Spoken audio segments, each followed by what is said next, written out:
Hello दोस्तों, welcome to my channel Ayush Kadda. आज की वीडियो बेस्ड है हाल में ही भारत सरकार की तरफ से लॉन्च की गई ई रूपी पे। आज इस वीडियो में हम समझेंगे ई रूपी क्या है, इसको लाने का पर्पस क्या है और इसके क्या बेनिफिट्स हैं। So let's roll the intro and start this video. E rupee को 2 अगस्त को लॉन्च किया गया है। ये एक कैशलेस कॉन्टैक्टलेस पेमेंट ऑप्शन है। अब इसका मतलब समझते हैं। देखो, सबसे पहले मैं यहाँ क्लियर कर दूँ, ये कोई डिजिटल करेंसी नहीं है। जिन लोगों को लग रहा है कि इंडिया ने अपनी डिजिटल करेंसी लॉन्च कर दी है क्रिप्टो करेंसी के सामने, तो ऐसा नहीं है, आप गलत सोच रहे हैं। ये कोई भी डिजिटल करेंसी नहीं है, बल्कि ये एक डिजिटल वाउचर है जो कि किसी स्पेसिफिक पेमेंट में यूज़ किया जा सकेगा। इसका मतलब ये हुआ कि जो वाउचर जिस आदमी को जिस पेमेंट के लिए मिला होगा वो उसी में ही यूज़ कर पाएगा। अब आप सोचोगे ये मिलेगा कैसे, तो ये आपको मिलेगा QR कोड के फॉर्म में या फिर SMS के ज़रिए। इसके लिए ना आपको स्मार्टफोन की ज़रूरत है, ना आपको इंटरनेट बैंकिंग की ज़रूरत है, ना आपको बैंक अकाउंट की ज़रूरत है और ना ही आपको अपना पर्सनल डिटेल किसी को शेयर करना है। ई रूपी को NPCI यानी कि national payment corporation of India ने लॉन्च किया है। ये वही ऑर्गेनाइजेशन है जिसने UPI भारत में लाया था। अभी स्टार्टिंग में ई रूपी को 11 बैंकों के साथ टाई अप किया गया है, जिसमें कि mainly SBI, bank of Baroda, HDFC जैसे बैंक शामिल हैं। इसके अलावा कुछ पेमेंट ऐप्स से भी इसका टाई अप हुआ है, जैसे कि भारत पे, यूनो SBI जैसे ऐप इसमें शामिल है। और ये नंबर्स अभी बढ़ते ही जाएंगे क्योंकि अभी नया नया लॉन्च हुआ है, तो ये अभी स्टार्टिंग है। और अब समझते हैं सबसे मेन पॉइंट, आखिर इस ई रूपी को लॉन्च करने का पर्पस क्या है। तो इसका पर्पस है अपने देश में सबसे बड़ी प्रॉब्लम को ख़त्म करना, उस पर रोक लगाना। और अपने देश की सबसे बड़ी प्रॉब्लम क्या है? करप्शन। हम सब ये जानते हैं कि सरकारें बहुत सी वेलफेयर स्कीम लेके आती हैं, बट उस स्कीम का फ़ायदा जिसको ज़रूरत है उस तक नहीं पहुंचता, और अगर पहुंचता भी है तो इतना कम कि वो किसी काम का नहीं रह जाता। और ऐसा होता इसलिए है क्योंकि इन स्कीमों का पैसा करप्शन का शिकार हो जाता है।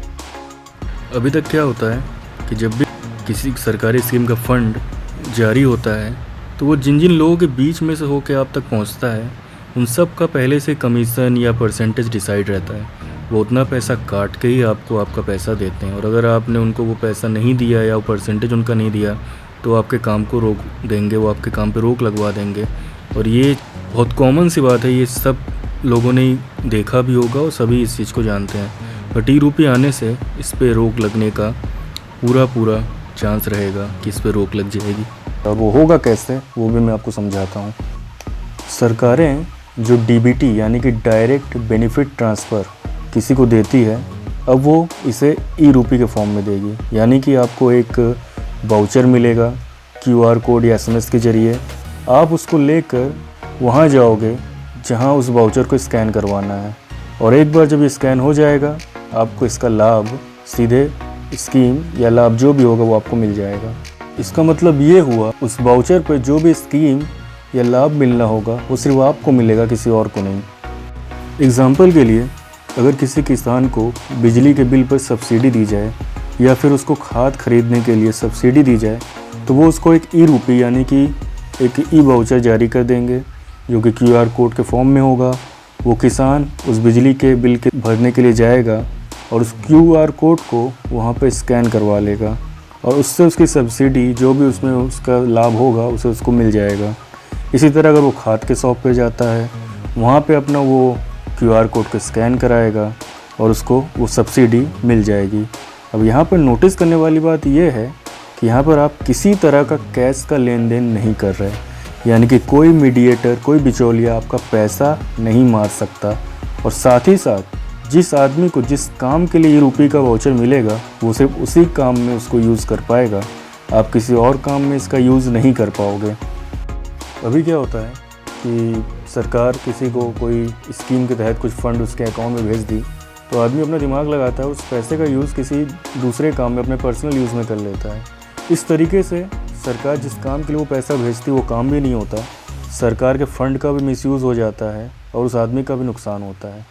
बट ई रूपी आने के बाद ये चीज़ नहीं हो पाएगा, क्योंकि ई रूपी टारगेटेड सब्सिडी को बढ़ावा देने के लिए ही बनी है। अगर अभी भी आपको ई रूपी नहीं समझ में आ रहा तो इसको ऐसे समझो, आपने अमेज़ोन का गिफ्ट वाउचर देखा होगा, यूज़ भी किया होगा। इसी तरह आपने किसी और ई-कॉमर्स का भी यूज़ किया होगा।